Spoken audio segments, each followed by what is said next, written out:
Pouco mais de 1 ano e meio de mandato, 86% de assiduidade nas comissões técnicas, embora sem obrigação, 100% de presença nas sessões ordinárias e 6 projetos apresentados, um já aprovado na Comissão de Constituição e Justiça.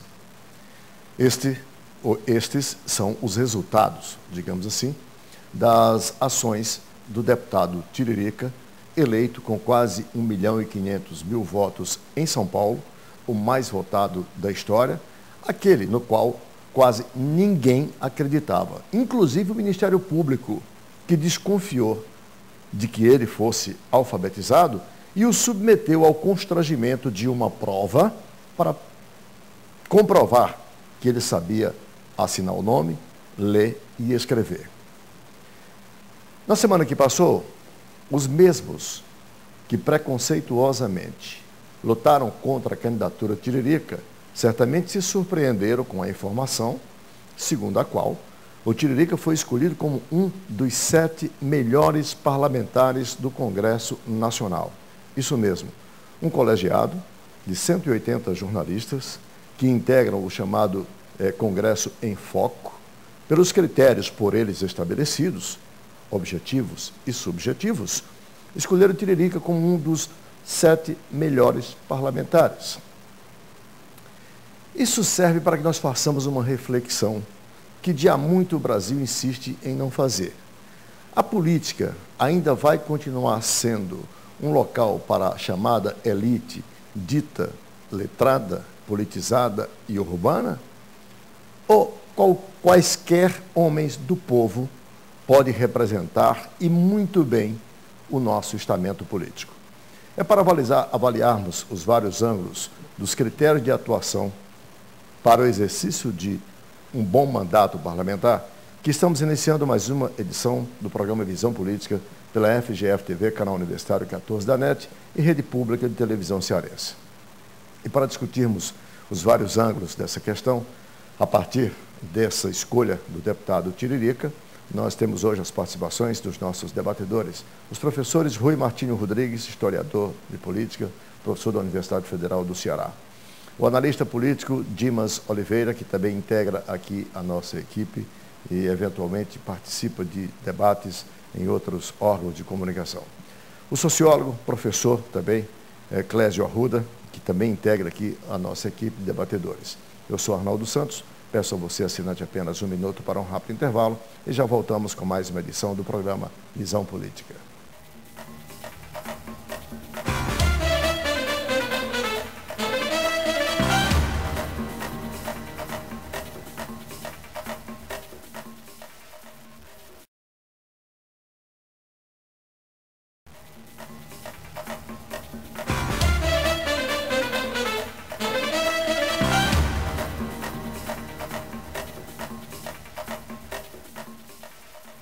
Estamos de volta com o primeiro bloco do programa Visão Política pela FGF-TV, canal universitário 14 da NET e rede pública de televisão cearense.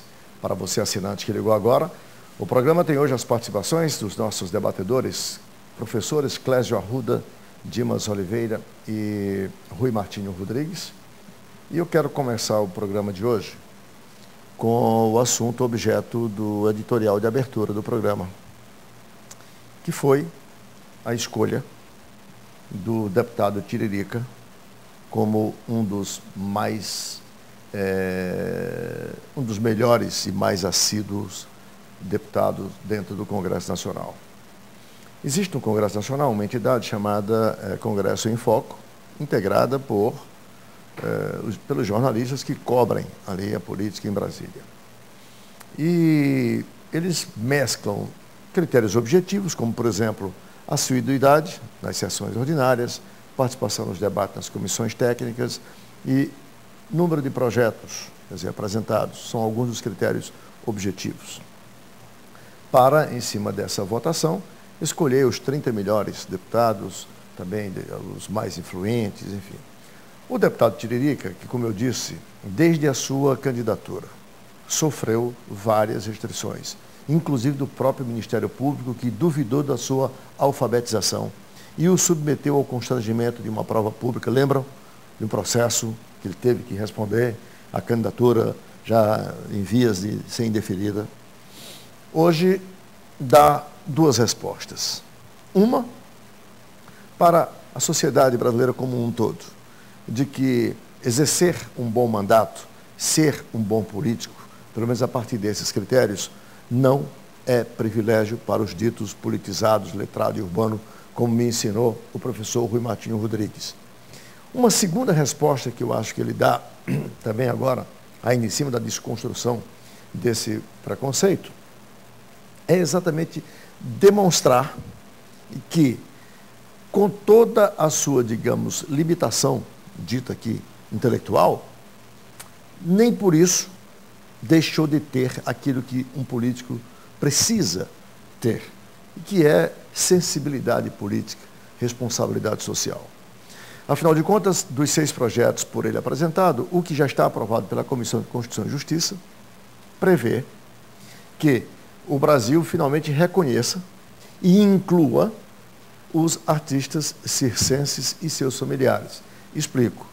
Hoje, um cidadão que é artista de circo não tem o direito de matricular o filho numa escola pública, nem tem direito a ser atendido pelo SUS, ainda hoje, pelo simples fato de que ele não tem residência fixa, endereço comprovado, porque o artista circense é um nômade, né, por assim dizer.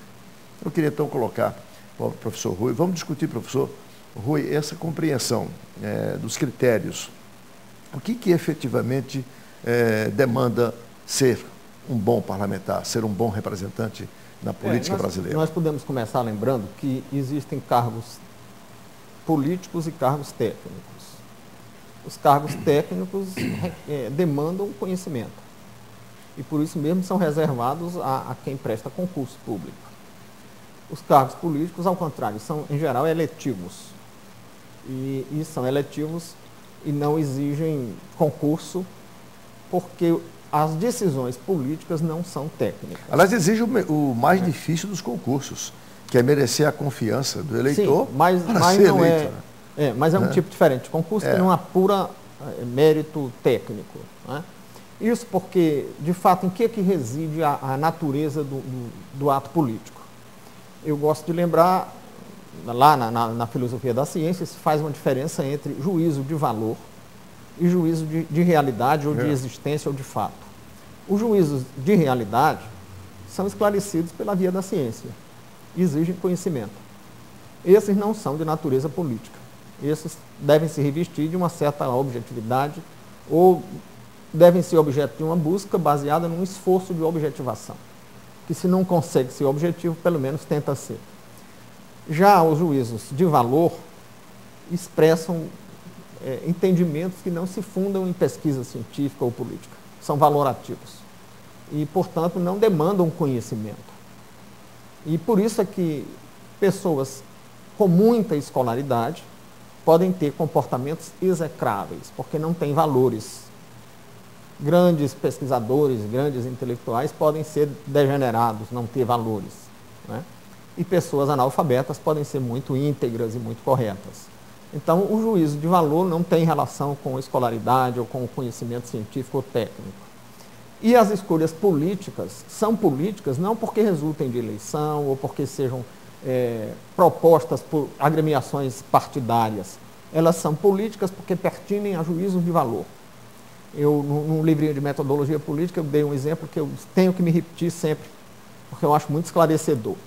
Se você tem uma ave canora em casa e todos gostam do canto daquela árvore, até que um dia alguém resolve querer saber se o passarinho é macho ou fêmea. E aí surge uma discussão em família. É ou não é importante saber disso? Essa é uma escolha política. Não vai ter uma verdade, uma certeza, uma resposta científica se é importante ou não saber disso. Agora, por que não é uma coisa que se respalde em verdade científica? Isso pode ser decidido no voto. Então, as questões políticas são políticas não porque se vote, mas ao contrário, se votam as questões porque elas são políticas antes de serem votadas. Agora, uma vez que tenha sido decidido em família que é importante saber o sexo do passarinho, aí é importante que tenha um técnico que saiba distinguir. Aí é um juízo de fato, de existência ou de realidade. O Tiririca, como qualquer parlamentar, foi chamado a tomar decisões políticas, decisões valorativas, que não requerem conhecimento. E para isso é que o Congresso tem assessores, tem técnicos, para dar forma à direção que o político imprime a um projeto. Ele diz, eu quero ir naquela direção, agora como fazer é questão técnica, é questão de competência dos assessores. Clésio, como sociólogo, um doutor em sociologia, qual é a sua percepção?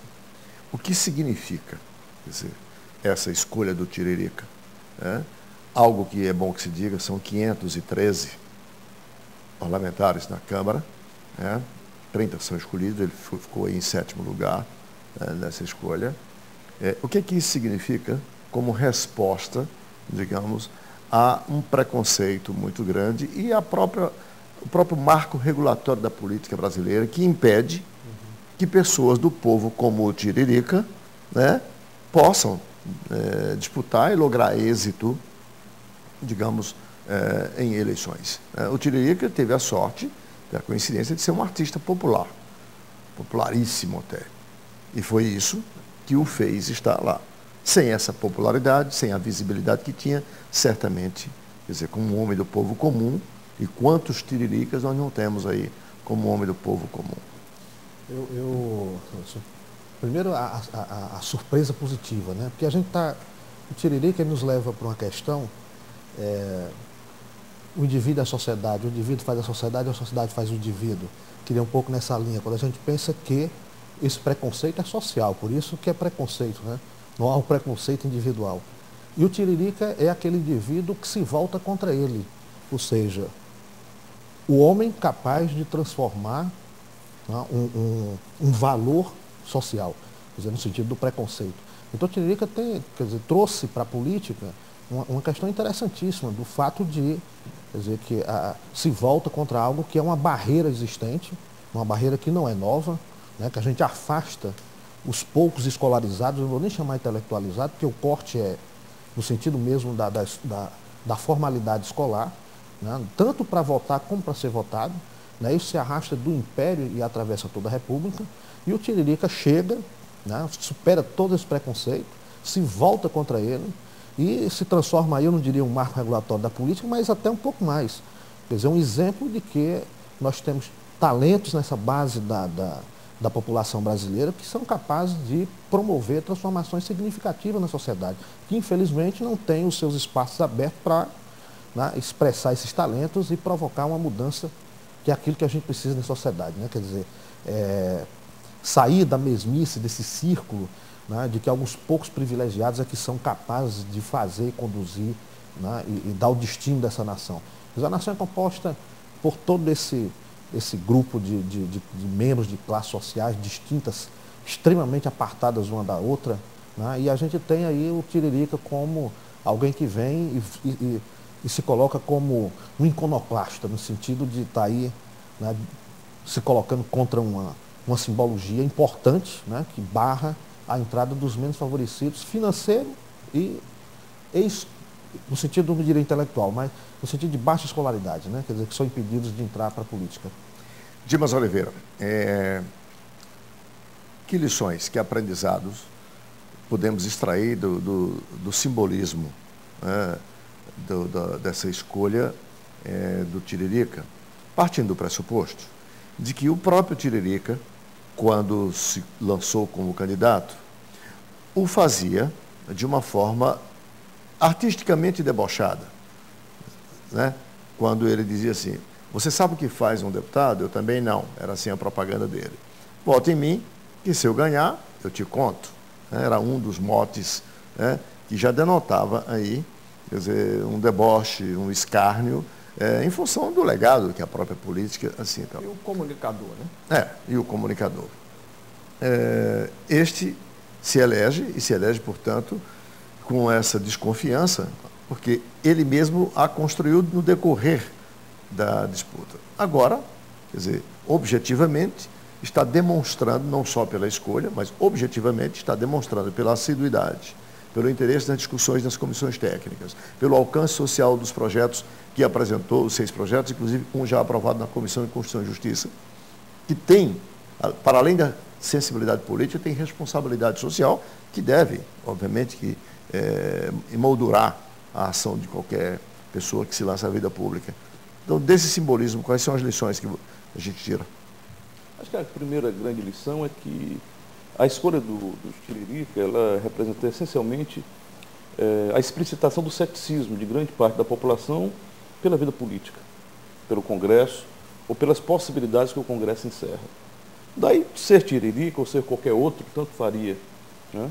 Quer dizer, evidentemente que esse aspecto é muito importante, porque se trata do estado mais rico do país, e um estado que tem setores dominantes, setores que são muito agressivos, do meu ponto de vista, com o fato de um nordestino, de alguém semi-analfabeto, chegar a ocupar postos de destaque. Então, acho que, na realidade, Tiririca é a expressão inicial, quando ele se elege, do ceticismo que a população tem em relação à política. Daí, ser muito interessante, ser muito positivo, que ele tenha feito proposições tão importantes, principalmente essa que tem a ver com a vida dele, que ele começa no circo. Então, é uma realidade que ele entende de maneira muito profunda. Acho que, na realidade, grande parte da crítica, seja do Ministério Público, ou seja da imprensa paulista, é porque na vitória de um Tiririca, mais que essa coisa hipócrita de que ele não teria formação, como os professores aqui falaram, que você tem comissões pagas a peso de ouro no Congresso Nacional para assessorar qualquer deputado, o que existia ali efetivamente é porque em cada vitória de um Tiririca, você demonstra a vitória do improvável, do imponderável. Quer dizer, o Congresso Nacional, a rigor, do ponto de vista mais objetivo, teria que ser o campo específico das pessoas que, tradicionalmente, historicamente, deveriam ocupar aqueles locais. Sejam pessoas instruídas, sejam pessoas apoiadas por grandes grupos econômicos e outros segmentos. E o Tiririca, na sua vitória, expressa essa imponderabilidade, essa coisa de que o povo é capaz de qualquer coisa. Mesmo que tenha sido um voto de protesto, mesmo que tenha sido um voto aparentemente sem uma politização maior, ele expressa um movimento que nunca foi aceito pelas classes dominantes, pela elite, que é o povo dizer que eu boto lá o Tiririca, como tem no Rio de Janeiro, o macaco Tião. Quer dizer, é a explicitação do poder popular que se manifesta numa figura como Tiririca. E o temor deles não é o Tiririca concretamente, não é a incapacidade do Tiririca de produzir leis ou discussões mais enriquecedoras. É que na vitória do Tiririca, você expressa algo que às vezes é muito perigoso, que é a capacidade que o povo tem, inclusive, de utilizar-se de uma luta eleitoral para fazer um protesto, seja com macaco, seja com quem quer que seja. Então, eu acho muito interessante que, nesse caso específico, muitos não são assim, muitos votos de protesto redundam em tragédias mesmo, que tenha, no caso do Tiririca, tem alguma coisa de positivo. Eu não sei quais são os critérios objetivos ou subjetivos dessa eleição. Acho importante por se tratar de um artista popular, por se tratar de um homem do povo e de um segmento que, se você for observar do ponto de vista histórico, né, desde a crítica aos ciganos, quer dizer, tem muito a ver. Quer dizer, os bárbaros eram fundamentalmente nômades. Era a crítica de muitos que se fez muitas vezes a esses povos que não se conservavam em locais geograficamente definidos, é porque não podiam ser explorados ali. Eles tinham uma autonomia que ninguém nunca admitiu. Então, acho muito interessante. É uma boa, como é que se diz? É uma boa, uma boa notícia que eu acho que o país tem. Só uma curiosidade, alguém aqui sabe me dizer quem são os outros 6? Porque foram 7 parlamentares escolhidos como os melhores, né? Não, eu não saberia, até porque não sei. Eu também não sei. Chamou atenção o foco foi só no pelo espírito da cearensidade e tal, pelo fato do Tiririca ser aqui. Uma das vezes que eu vi, naquela candidatura que o Ciro esteve, entraram Ciro Gomes, o atual presidente da Embratur, que era o Flávio Dino. Então, quando você fala realmente do Tiririca, eu fiquei meio surpreso, porque os critérios, eu acho que não é só assiduidade, porque se por assiduidade... Não poderia ser, porque a assiduidade é um critério muito fraco.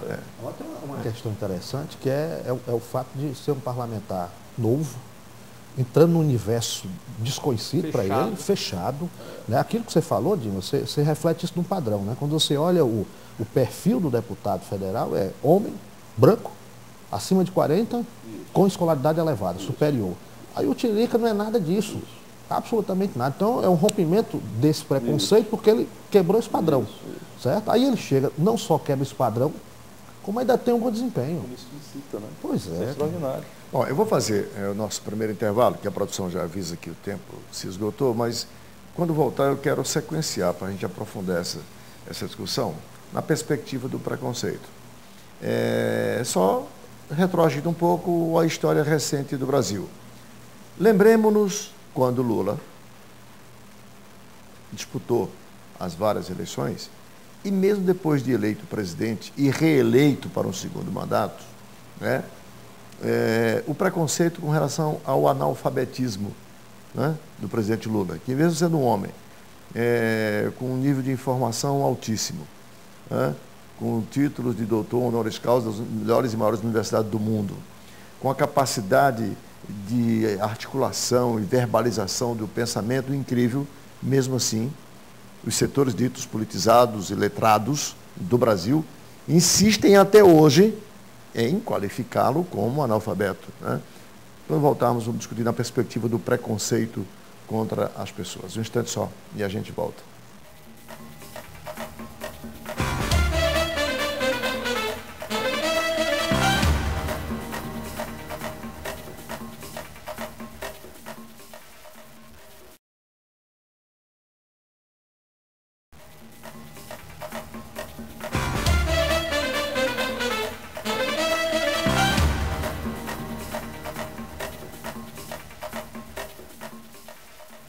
De volta com o segundo bloco do programa Visão Política pela FGF-TV, canal Universitário 14 da NET e Rede Pública de Televisão Cearense. Se você é assinante ligou agora, nós temos hoje as participações dos nossos professores Dimas Oliveira, Clésio Arruda e Rui Martinho Rodrigues. Estamos discutindo a surpresa positiva do mandato do deputado Tiririca a partir da escolha dele na semana que passou pelo Congresso em Foco como um dos 7 melhores parlamentares entre os 513 deputados federais. E eu queria colocar aqui para vocês agora a questão do preconceito, né, da sociedade brasileira com relação aos menos favorecidos quando se lançam, quando ousam ocupar espaços tido por essa mesma elite como uma reserva de mercado, um privilégio para poucos. E eu vou retroagir um pouquinho na história, se vocês me permitem. O presidente Lula, o ex-presidente Lula, ainda hoje sofre, muitos setores se referem como o analfabeto. Preconceito mais ou menos parecido com o que sofreu o Tiririca, que teve que submeter uma prova, teve que provar que sabia ler, escrever, quer dizer, assinar o nome, pelo menos para poder ter direito a se candidatar, porque a lei assim determina.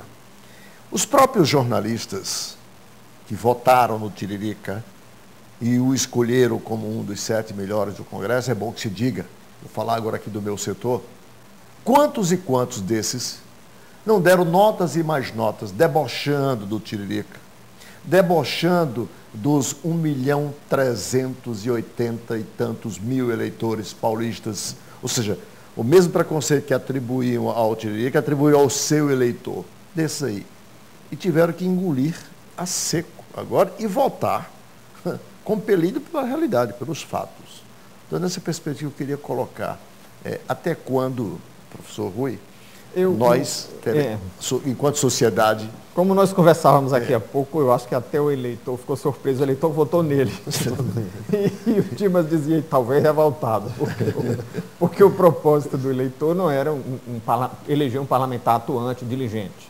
Era fazer um voto de protesto com alguém que não seria nada disso, né? E em geral, os parlamentares eleitos assim não têm bom desempenho, né? Aqui em Fortaleza mesmo nós já tivemos, inclusive na Câmara Municipal, pessoas eleitas com voto de protesto que não chegaram lá, não quero citar nomes, mas pessoas que chegaram lá e não deram nenhum recalque, né? Agora, eu penso que a comparação com o ex-presidente fica assim, um pouco fora de foco. Não, eu não quis comparar, não. Eu quis só dar como exemplo o ex-presidente que sofreu esse preconceito mas também aí quanto ao analfabetismo. Acho que aí tem um outro Tiririca... ingrediente também, era a adversidade política. Né? Adversários políticos se agridem mesmo. Né? Porque ele vinha de uma longa experiência com a militância política, tanto partidária como sindical. Né? Com uma longa experiência de negociações e negociações importantes e sérias. Né? Mais uma razão para eliminar o preconceito e nem por isso eliminou. Mas aí eu Pelo penso contrário, que era só reforçou. Política. Como o sujeito chega e diz qualquer coisa de um candidato a que você se opõe. Você reclama, nem que seja do jeito que o cara cospe de lado, mas reclama, né? Eu acho que são adversidades distintas. Clésio, o que move esse preconceito que as nossas elites insistem em manter, né, em relação a esses setores menos favorecidos, quando ousam ocupar um espaço, porque, imaginemos, é uma ousadia, ou não é? Né? De um artista circense, né, sem dinheiro, sem nada, numa cidade como São Paulo. Olha, a Ana Arendt, só um momentinho, a Ana Arendt tem uma observação que ela diz que no dia a dia, todos nós nos orientamos pelos preconceitos. Claro. Né? Quer dizer, a gente realmente não espera que um Tiririca se torne um bom parlamentar. Quem de nós aqui esperava isso? Eu não esperava. Confesso que eu não esperava. Eu, inclusive, fui eu defendia contra o direito dele postular. E do eleitor nós votar defendemos nele. aqui nesse debate o direito dele postular. Mas eu não esperava que ele tivesse um desempenho de bom parlamentar. Você não pode pensar em sociedade sem preconceito. É pensar a sociedade sem norma. Às vezes, se você tem os valores e as normas morais, o nosso comportamento tem que ser, né, orientado por esses valores. Na hora em que você se desloca do valor moral, o preconceito vem, e é um preconceito exercido por nós mesmos que criamos valor moral e que os reguardamos. Né, reforçando o seu pensamento, e se nós fôssemos parar para analisar detidamente cada fato, a cada decisão que a gente vai tomar, nós tornaríamos as nossas decisões muito lentas e muito desgastantes. A orientação é essa. Né? Então, se você vai para o campo político, aí você vai para uma dimensão maior, né? A gente está diante de um setor que ele é resguardado. Né? E resguardado, quando você olha, não é só o Tiririca, quando você olha, cadê as mulheres no parlamento? Que também é um preconceito. Por que a mulher não discute política? Né? Porque a dificuldade de você ter a mulher tanto atuando como discutindo, fazendo a crítica. Né? Você olha o jornalismo político, quem está presente, homens. Quem está nas câmaras, homens. Na sua grande maior parte, né? Sua maioria é ocupada por homens. Porque é esse o setor. E, contraditoriamente, a maior parcela da população é feminina. É feminina. E não masculina. E não masculina. Né? Porque aí a gente tem esse setor resguardado por um preconceito que vai afastando, né? Para que a gente não desmobilize esse status quo, que é isso que a gente tem na política brasileira. Quer dizer, se o Tiririca foi um deboche que vai contra o status quo, e foi, porque o olhar do eleitor foi, se isso não presta, eu vou jogar uma coisa pior do que aquilo que está lá. Né? Esse é o voto do Tiririca. Quando a gente vai para o Lula, ele balança com o status quo de forma mais complicada para quem quer manter, né, a forma como se encontra. Quando você pensa o seguinte, quer dizer, o Lula já é algo racional nesse sentido. Quer dizer, eu estou desmobilizando essa estrutura. Porque eu estou colocando alguém que é político, que pensa, que articula, que transforma, que muda, que é capaz disso, porque ele é um político sagaz como nós somos, né? Quer dizer, quem está lá no grupo fazendo política. Então Lula vem e rompe. Ou pode ser até que a pessoa pense que ele não vai fazer nada disso. Por exemplo, o general Golbery, quando estimulou a carreira do Lula, não estava exatamente como você está descrevendo aí, não. Mas aí pensar pelo Golbery o general Golbery deve ter apostado na nulidade. Então esse aqui não merece. Não, ele apostou num tipo de sindicalismo europeu e num contraponto à liderança do Brizola. Acredito que bem mais por aí, né? Que terminou dando certo, porque foi quem tirou o Brizola do segundo turno na eleição que o Collor venceu. Agora, Rui, apesar do Golbery, ainda é difícil a gente não perceber que a elite brasileira viu com Lula a chegada da cozinha na sala. Essa perseguição, inclusive, pós-saída do Lula do poder, quer dizer, vai se arrastar. É claro que tem. Isso incomoda até hoje. É claro que tem. Inclusive a surpresa também, né?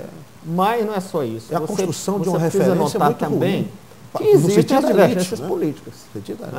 Você pode ter uma divergência. As mesmas pessoas que têm divergência política com o Lula, têm com o Suplicy Lacerda, que é elite, que é de família milionária, que é branco, que é rico, que é tudo isso.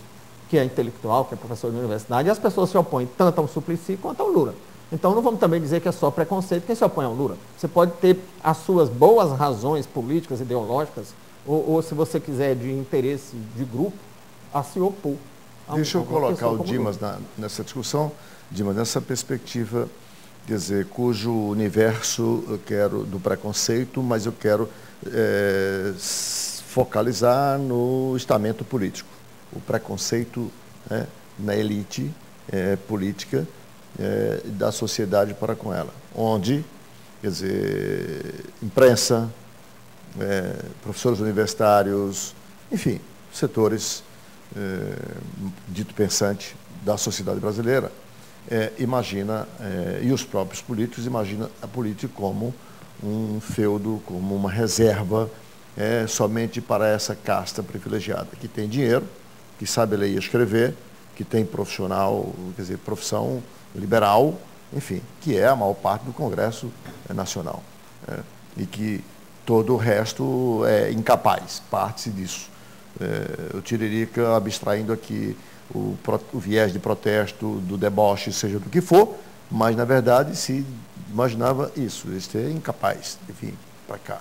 E o incapaz tem 1.400.000 votos e agora é escolhido o melhor, o tido incapaz. Deixa eu fazer aqui a colocação devida, para depois não me acusarem que eu estou chamando de incapaz.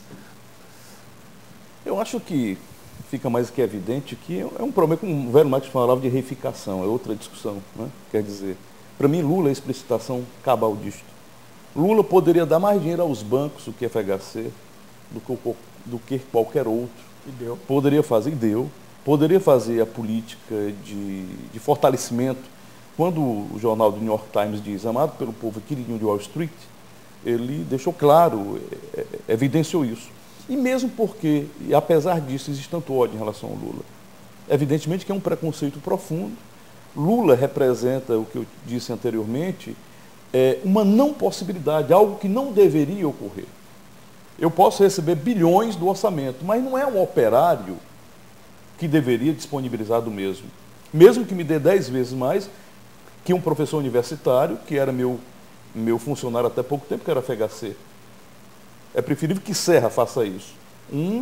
Alguém próximo às classes dominantes, alguém que tenha alguma coisa a ver com isso. Lula representa uma coisa diferente, é uma coisa não pensada, não planejada, fora de todos os padrões. Evidentemente que... E o Tiririca? O Tiririca é diferente. É o quê?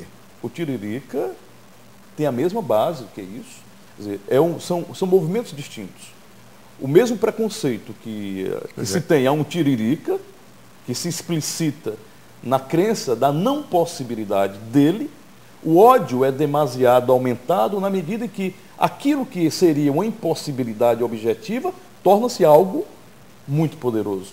É como, quer dizer, o ódio, eu tenho certeza que os setores que odiaram a eleição de um Tiririca por ser algo fora do prumo, da mesma forma, se ele se transformar no melhor deputado do Congresso Nacional, o ódio ainda será muito mais aumentado, haja vista que ele irá revelar concretamente a existência de uma impossibilidade ainda maior. Porque se já é um absurdo ele se viabilizar eleitoralmente, como voto de protesto, mais absurdo ainda é alguém sem uma formação compatível viabilizar-se enquanto membro do parlamento burguês. O mais absurdo é um operário, sem passar pela universidade, dar aula àqueles que se prepararam durante toda a vida para servir ao capital. Quer dizer, e ele faz isso com maestria. Ao mesmo tempo que ele, como o professor Rui falou, deu mais aos bancos que a FHC, ele levantou para uma situação de melhoria social milhões de brasileiros que ninguém fez até agora. Não é à toa que esse prestígio social que ele alavancou tem como base esse resultado. Então, o que existe aí é um profundo preconceito. E acho que São Paulo está muito no centro disso. Quer dizer, tanto que é que quando se fala em televisão, as pessoas dizem, e isso é uma coisa que eu sempre observei, tem um programa ótimo produzido no Ceará, um programa ótimo produzido em Minas Gerais, mas é televisão regional.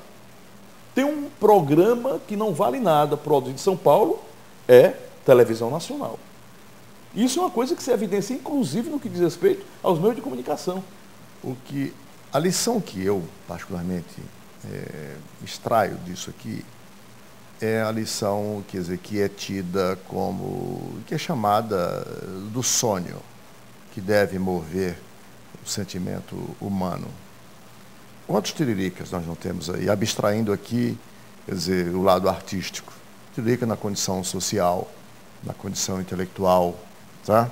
Quantos nós não temos? Quantos milhões nós não temos aí? Então, a lição que eu tiro aqui, para além do Tiririca ter alcançado a vitória, portanto, mostra que é possível, né? Para além disso, o que é bacana é o poder ser o bom parlamentar, o poder ser uma referência, né, de como se deve cuidar de um mandato eletivo.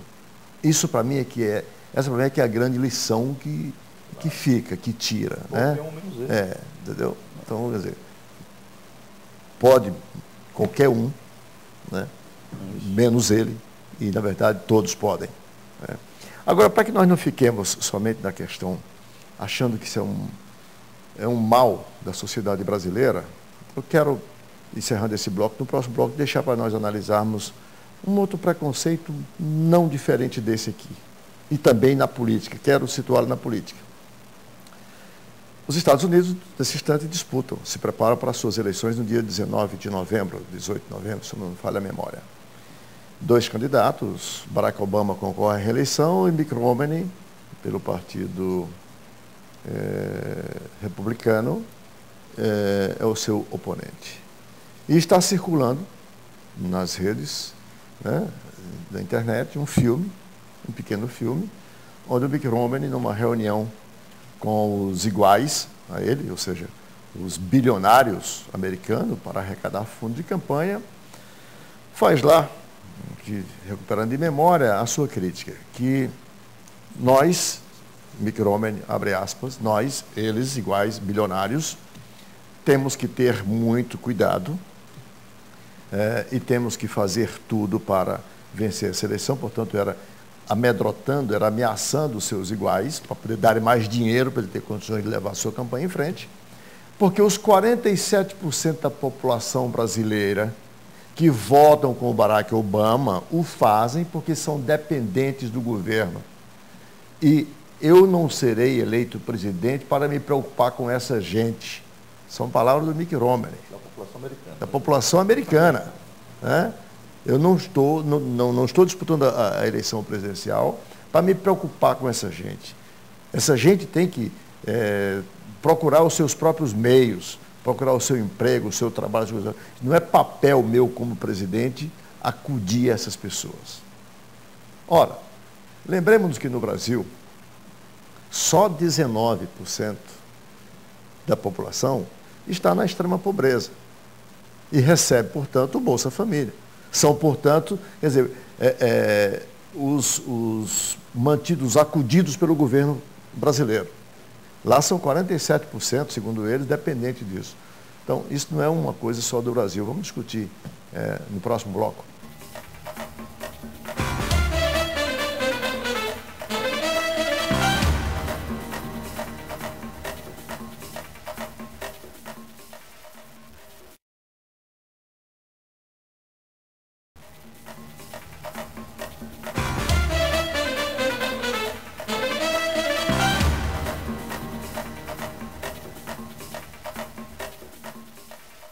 De volta com o terceiro e último bloco do programa Visão Política pela FGF-TV, canal Universitário 14 da NET e Rede Pública de Televisão Cearense. Hoje com as participações dos professores Clésio Arruda, Dimas Oliveira e Rui Martinho Rodrigues. E eu quero colocar aqui para vocês, quero me manter no mesmo assunto, preconceito, situando na esfera da política, só saindo aqui do nosso terreiro, já que essa é uma expressão muito nossa do Ceará, terreiro, né? Para irmos bater um pouco de perna pela cozinha dos americanos. O presidente Barack Obama disputa a reeleição nos Estados Unidos, será agora em novembro, e seu principal oponente do Partido Republicano é o bilionário Mitt Romney.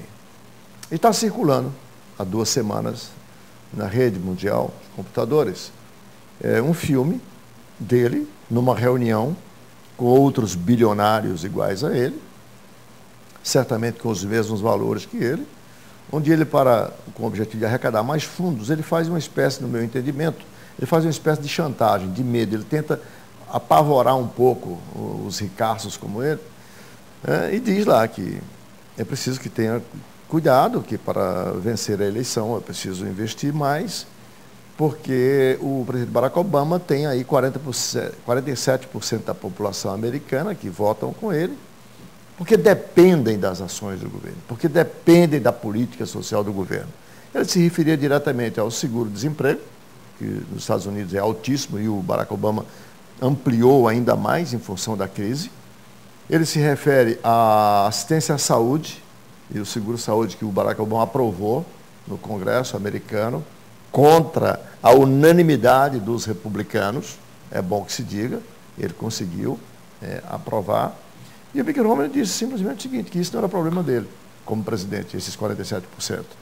Ou seja, para ele, Mitt Romney, esses 47% de pobres, desempregados americanos, quer dizer, se virem, dê seu jeito, não é obrigação do governo acudi-los. Eu fiz um rápido paralelo, com as devidas diferenças, com relação aos 19% da população brasileira na extrema pobreza, né? E que são acudidos hoje pelo Bolsa Família, enfim, pelos programas sociais do governo federal. Então, para ver que preconceito contra pobres, contra excluídos, não é privilégio só do Brasil. Também, americano também faz isso. Dimas Oliveira, quero começar com você. Qual é a tua interpretação? A eleição de Obama, por mais que ele seja um homem do sistema, não só pela cor da pele, mas por muitas das suas ideias, foi uma eleição muito festejada em todo o mundo, apesar de vermos que substancialmente nada foi modificado, em essência.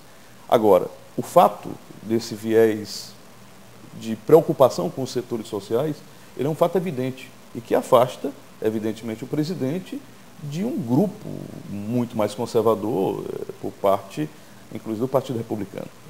Quando Barack Obama diz que Lula é o cara, muitas pessoas acharam apenas uma expressão elegante, mas ele dizia muito mais que isso. Na realidade, quem é a esquerda dentro daquela relação é a mulher, que foi inclusive ligada aos grupos dos Panteras Negras, que era um grupo de defesa dos negros, de movimento negro, extremamente radical. A mulher, você diz a Michelle Obama. A Michelle Obama. A esposa dele. Ela é uma advogada de movimentos sociais. Ela é uma das apreciadoras do Lula. Quando, na realidade, ele diz Lula é o cara, é porque ele pretendia, no centro do capitalismo, operar o que Lula tinha conseguido. No viés socialista. No viés de um país de capitalismo tardio, de um país sem tecnologia de ponta, que era o Brasil. Significa manter a ordem, alcançar conquistas maiores para a indústria se desenvolver bem e, ao mesmo tempo, garantias sociais alargadas para as pessoas mais simples. Quer dizer, a luta em relação à questão de saúde e outras mais demonstra tudo isso. E, evidentemente, que o Barack Obama deve irritar profundamente os setores mais conservadores dos Estados Unidos, em relação à sua política, fundamentalmente à sua política interna. Do ponto de vista da política externa, você também não vê modificações muito significativas. Mas, novamente, você vai à questão do preconceito. Na realidade, Obama é, numa economia como a americana, a maior economia do mundo, uma impossibilidade. Se pensassem em um negro assumir a presidência dos Estados Unidos há 30 anos atrás, seria um exercício em futurologia quase que impossível.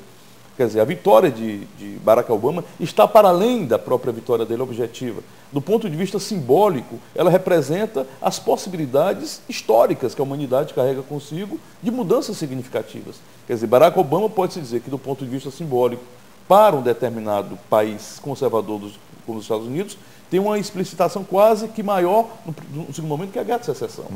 Então, eu acho que não existe muita diferenciação quando se fala em preconceito. As classes dominantes, sejam aqui, sejam nos Estados Unidos, em qualquer canto, elas odeiam aquilo que representa uma impossibilidade da história tranquila que elas escrevem para si mesmas. Aliás, precedendo o Barack Obama, o pastor Jesse Jackson foi o último negro que mais próximo, né, se aproximou sim. Né? De ganhar a eleição americana. Professor Rui Martinho, qual é a sua percepção, que leitura você faz dessas declarações eivadas, repito, muito mais do que conservadoras, quer dizer, excludente mesmo, preconceituosa mesmo do Mitt Romney? Eu diria que, primeiro, são declarações de campanha de quem quer levantar fundos. Né? Esse tipo de apelo você faz aos seus partidários. E eu vejo muito menos como um reflexo de preconceitos do que como um conflito entre concepções de Estado e de sociedade, que tem na Europa.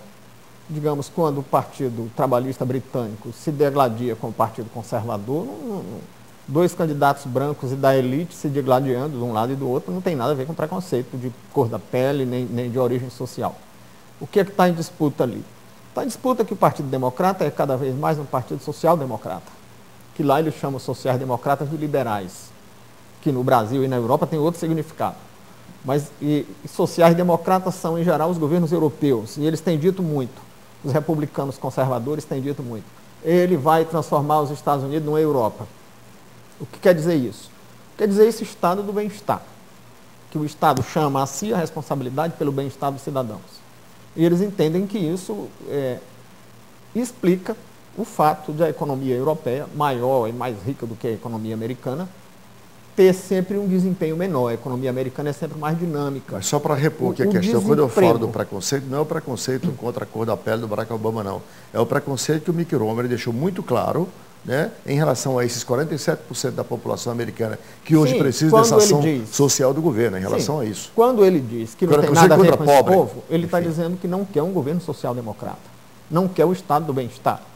Até porque, concordando ou não com eles, a gente tem que reconhecer o seguinte: eles entendem, certo ou errado, eles entendem que o governo, que as políticas do bem-estar social, do chamado welfare state, são um buraco sem fundo que leva a problemas financeiros, a chamada crise fiscal do estado do bem-estar. Isso tem nada a ver com preconceito. Isso pode ser, você pode achar errado essa leitura de economistas e pensadores do Estado e da sociedade, mas não pode dizer que é um preconceito. Aí nós deixar pobre ao Deus dará, ao relento, morrendo de frio, com fome, sem comida, sem saúde, isso não é preconceito para você? Essas questões que você está levantando são pertinentes a se julgar certo ou errado a política do Estado do bem-estar social e a política que diz que uma economia mais dinâmica, porque tem um Estado menos pesado para levar nas costas, gera mais emprego e renda. E aí eles têm dados estatísticos. Por exemplo, a economia americana, tradicionalmente, tem um índice de desemprego menor do que as sociedades europeias que têm estado do bem-estar.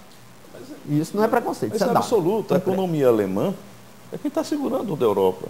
E tem uma posição diferenciada dos Estados Unidos. Agora eu entendo o que o professor Rui está falando. Mas é outra coisa, porque aparentemente são coisas distintas.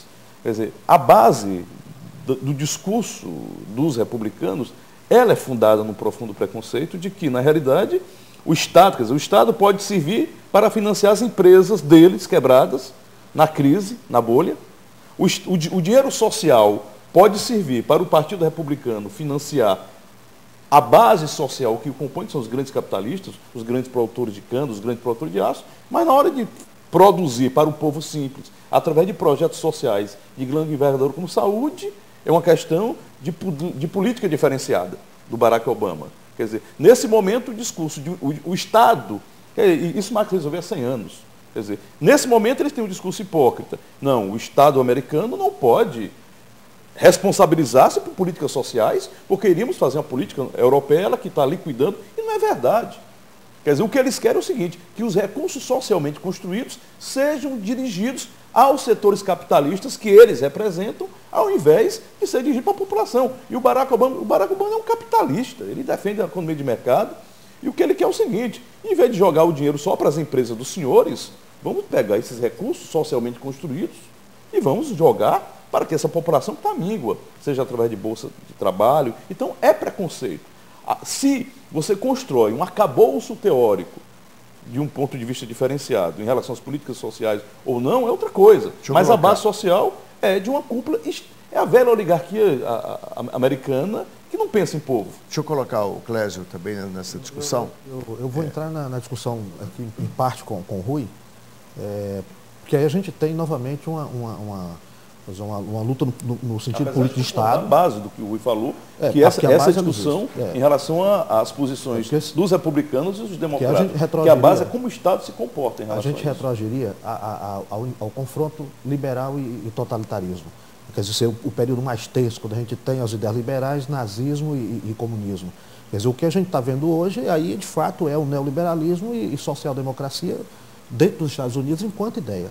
Agora, não dá para descartar também que esse liberalismo arrasta para si também um certo darwinismo social. Nós somos os bons, os melhores, os maiores, e vocês aí que são os incapazes, agora se deixa virem eu repor algumas chegar considerações. Lá, né? Eu insisto que não tem uma base de preconceito. Nós não podemos dizer que todas aquelas fórmulas matemáticas do Milton Friedman são preconceituosas, né? O que ele está dizendo é o seguinte, e a gente pode discordar, mas a gente tem que reconhecer que isso, certo ou errado, não é preconceito, é uma maneira de pensar. Ele está dizendo o seguinte, se o distributivismo fiscal é menos eficiente em promover o bem-estar do que a dinâmica de uma economia privada. E eles aí comparam a dinâmica da economia privada americana com a europeia e a economia privada americana. Eu só quero lembrar, Rui, seu raciocínio é inteligente, brilhante, bem construído, só quero lembrá-lo, tá? Que a dinâmica dessa economia privada, imposta pelos republicanos na era Bush pai, Bush filho, é que levou os Estados Unidos a hoje ter que acudir os 47% com seguro-desemprego e seguro-saúde. Não esqueçamos isso. É uma oscilação histórica, né? Mas desses dois... É uma oscilação histórica. Mas a gente não pode esquecer, momentos, antes de 29 e 30, quando essa ideia ela imperava totalmente. A gente chegou à grande crise de 29 e 30. Agora, depois da bonança dos 30 volta anos... com a Margaret Thatcher. Volta com a Margaret que tirou a Inglaterra do buraco. Agora, mas aí joga sobre no buraco isso aí, maior esses dois períodos, os republicanos não foram fiéis à tradição republicana. Porque tanto no governo dos dois Bushes, tanto no primeiro como no segundo Bush, eles fizeram grandes déficits públicos. E o pensamento conservador em economia é contrário a déficit público. Mas fizeram esses déficits públicos por quê? Exatamente para investir esses recursos sociais a que o Diba se referiu na economia que você chamou de dinâmica privada. O déficit público gastou mais do que tinha condições de gastar. E as guerras? E as guerras interessam aqui, não é o setor privado, não. A General Electric, o setor bélico. O setor bélico vem de onde? O setor petróleo. Pois é. Não, eu diria que as guerras atendem a imperativos de geopolítica e, no caso, principalmente do Bush filho, há uma perspectiva ideológica e a dinâmica do 11 de setembro. Mas não dá para descolar da economia também, né? Não, claro que não.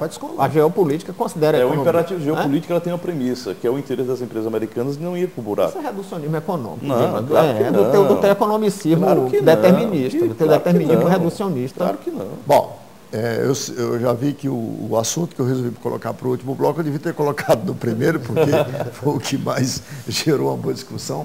Mas a produção me informa que o nosso tempo já se esgotou. Eu quero agradecer imensamente ao Clésio, ao professor Rui, ao professor Dimas, em especial você, assinante, com um convite para um próximo Visão Política. Muito obrigado e até lá.